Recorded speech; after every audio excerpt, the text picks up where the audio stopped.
Breaking developments from across the Horn of Africa, new international alliances, decisive security measures, and Somalia preparing for its first local elections in decades. From Mogadishu to Djibouti, Cairo to Nairobi, here's your Africa Timeline update.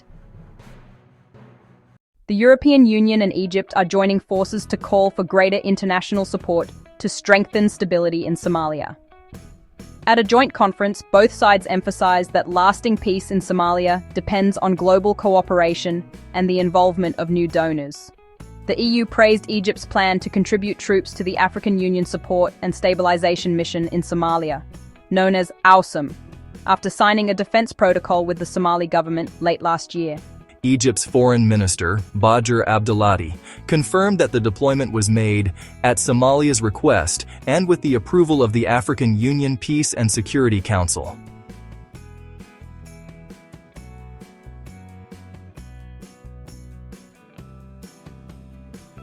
Despite funding challenges facing AUSM, both the EU and Egypt reaffirmed that cooperation is key to rebuilding Somalia's infrastructure, strengthening institutions, and combating al-Shabaab's ongoing threat in the region. In Ankara, Somalia's ambassador Fathuddin Ali Mohammed Ospite met with Turkish Interior Minister Ali Yerlikaya to address residency challenges faced by Somali citizens living in Turkey. The meeting aimed to find both short-term and long-term solutions for Somalis struggling to renew their residence permits after Turkey suspended new issuances earlier this year. Ambassador Ospite thanked Turkey for its continued support, describing the relationship as one built on brotherhood and mutual respect. Turkey hosts more than 5.4 million foreigners, including over 535,000 Syrian refugees, placing heavy pressure on its residency system. Minister Yerlikaya pledged to work closely with Somali authorities to find a lasting solution to the issue. Kenyan Prime Cabinet Secretary and Cabinet Secretary for Foreign and Diaspora Affairs, Musalia Mudavadi, met with Somali Ambassador to Kenya Jabril Ibrahim Abdullahi on Wednesday to discuss bilateral relations and ways to enhance peace and security in the Horn of Africa. In a statement shared via his official X account, Mudavadi emphasized that peace and security are central to Africa's progress, noting that regional stability is the foundation for sustainable growth, trade, and people-to-people integration. Peace and security stand at the heart of Africa's progress, creating the foundation for people-to-people movement and unlocking opportunities that strengthen diplomatic and economic ties across the continent. Kenya remains steadfast in advancing the continent's stability, guided by the spirit of unity and cooperation, and anchored on the rich historical bonds we share with our neighbors and partners, Mudavadi stated. During the discussions held at the Ministry of Foreign and Diaspora Affairs headquarters in Nairobi, the two leaders explored ways to strengthen collaboration between Kenya and Somalia in key areas, such as counterterrorism, cross-border trade, educational exchange, and infrastructure development. DJI Baudi, a 5-day consultative workshop between the Ministry of Endowments and Islamic Affairs of the Federal Government of Somalia and the Ministry of Religious Affairs, Culture, and Endowments of the Republic of Djibouti, concluded today, Thursday. The primary objective of the meetings was to strengthen cooperation between the two ministries and exchange expertise regarding endowments administration and zakat, alms, collection, and registration. On the final day, the Somali delegation, led by the Minister of Endowments and Islamic Affairs, Sheikh Mukhtar Robo, joined his counterpart, the Djiboutian Minister of Religious Affairs, Mumin Hassan Bare, on a visit to several sites. The dignitaries visited the Al-Wasatiyah Institute for the Dissemination of a Culture of Peace, where intensive education is underway. The Director General of Somalia's Ministry of Endowments and Islamic Affairs, Ibrahim Adan Ibrahim Nadara, thanked the Djiboutian government for the warm reception. He highlighted that the Al-Wasatiyah Institute in Djibouti is a crucial regional center dedicated to promoting peace in the region, a mission particularly relevant to Somalia, which continues to face extremist ideologies. Somalia's Electoral Commission has announced that local elections in Mogadishu will take place on November 30th, 2025, a historic step toward democratic reform after decades of clan-based politics.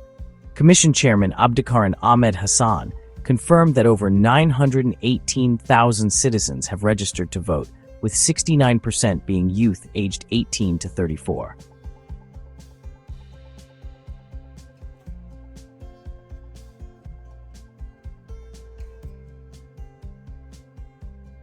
However, not all regions are on board. Opposition groups in Puntland and Jubaland have announced a boycott, accusing the federal government of excluding them from the process. Despite challenges, the Commission says preparations are nearly complete for what could mark a new era of direct democracy in Somalia.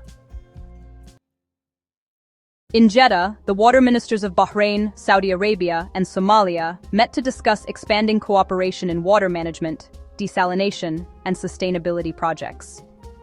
Somalia's Minister of Energy and Water Resources, Abdullahi Bidhan Wassaim, agreed to form a joint technical team with Bahrain to develop water networks and improve resource efficiency, a vital move for a region affected by drought and climate change.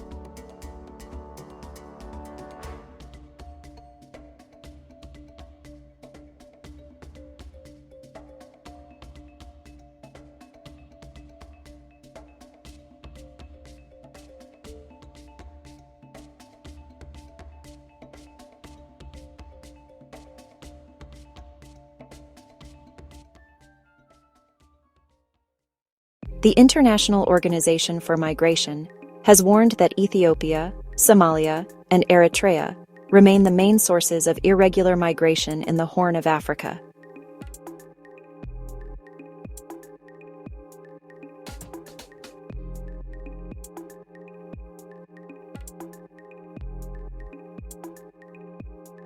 Thousands of migrants continue to risk their lives along the eastern route through Djibouti and Yemen. IOM is calling for stronger border management and regional cooperation to dismantle trafficking networks exploiting vulnerable youth seeking better lives abroad. The commander warned that any soldier caught using drugs or involved in arms trafficking will face dismissal and prosecution, a strong stance aimed at restoring discipline and public trust in the armed forces.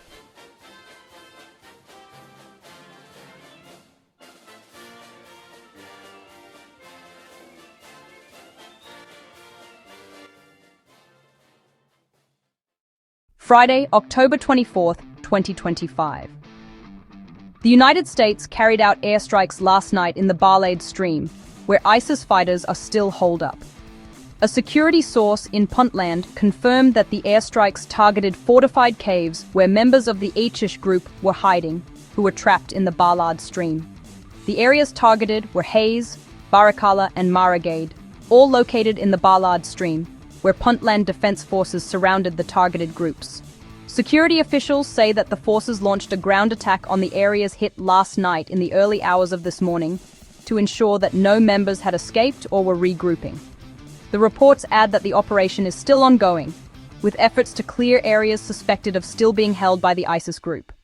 No official details have been received yet about the casualties caused by the airstrike and the ground attack. You've been watching Africa Timeline, your trusted source for verified stories from across the Horn of Africa. Stay tuned, subscribe, and never miss a moment that shapes tomorrow.